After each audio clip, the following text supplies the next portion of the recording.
Well, I just learned the House of Representatives set to vote tonight around 7 o'clock on that stopgap funding bill aimed at ending what's been the longest government shutdown in U.S. history. And I want to bring on Congressman Mark Harris of North Carolina. Congressman, thank you for being here. It seems the Democrats are as mad as a hornet's nest that got hit by a lawnmower. I mean, the infighting is remarkable. Chuck Schumer, they want his head on a pike and a few more to go with it outside the Capitol for all to see. It seems the Democrat Party has been hijacked by the far left. Your thoughts? Well, I agree with you, Steve. It does seem like they've been hijacked. And I think that what you're seeing are the results of just very, very poor leadership. But again, you know, they had somebody like Joe Biden in the White House for 4 years, and we saw what it was like to live without leadership. And they're seeing that in their own party right now here in Congress. And listen, it's really a shame when you stop and consider the pain that the American people have been dealing with now, going into the 43rd day. And yet the reality is they ended up at the same deal that they were offered on September 30th. Senator Thune kept telling them that they would have an opportunity to have the debate, to have a vote. We would do all of those things, just open the government. And they have ignored it and ignored it. They ended up with nothing. And in the midst of it, here we are, just grateful that there were 8 Democrats that came to their senses and stepped up and did the right thing. A little late, but at least they did it now. I can guarantee you AOC will challenge Chuck Schumer for that Senate seat. I don't know if she can win statewide. She'll win in New York City. We'll see how that plays out. But do you have any concerns right now? You just went through it for me. You'll have some procedural votes and a debate. The vote should come sometime around 7 o'clock. Any concerns that there will be Republicans that don't go along with you?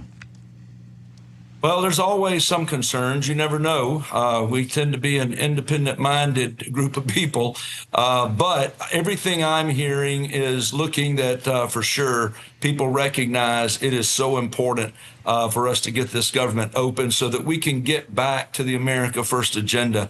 I mean, listen, as a freshman congressman, it was a great time for me to have the privilege to come in and serve the people of the 8th District of North Carolina with Donald Trump in the White House. And we have been moving at just record speed, doing things, getting things accomplished, from the one big beautiful bill all the way to the rolling back the different types of challenges that were being created. And it was just happening over and over. And obviously they've tried to slow down the momentum, anything to try to stop the work of government.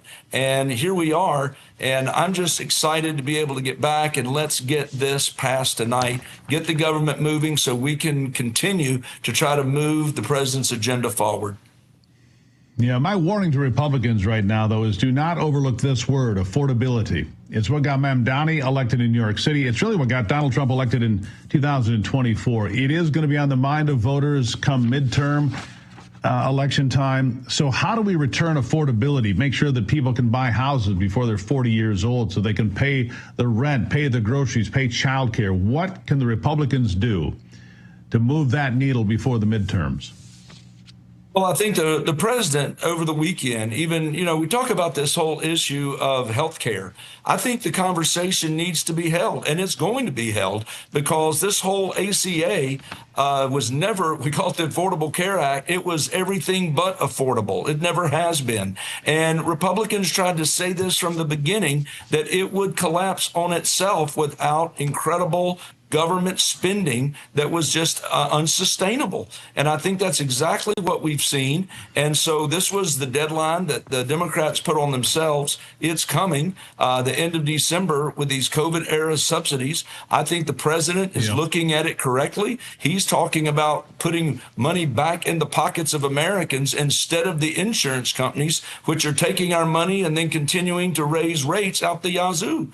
I just believe that if the Republican Party is understanding that we've got to make policy decisions that are going to benefit the American people, not continue to punish them. And I think this is the opportunity we have. So there's lots of conversations of what we're going to do to continue to roll back regulations, continue to help small businesses, looking at this healthcare issue as we talk about some real solutions.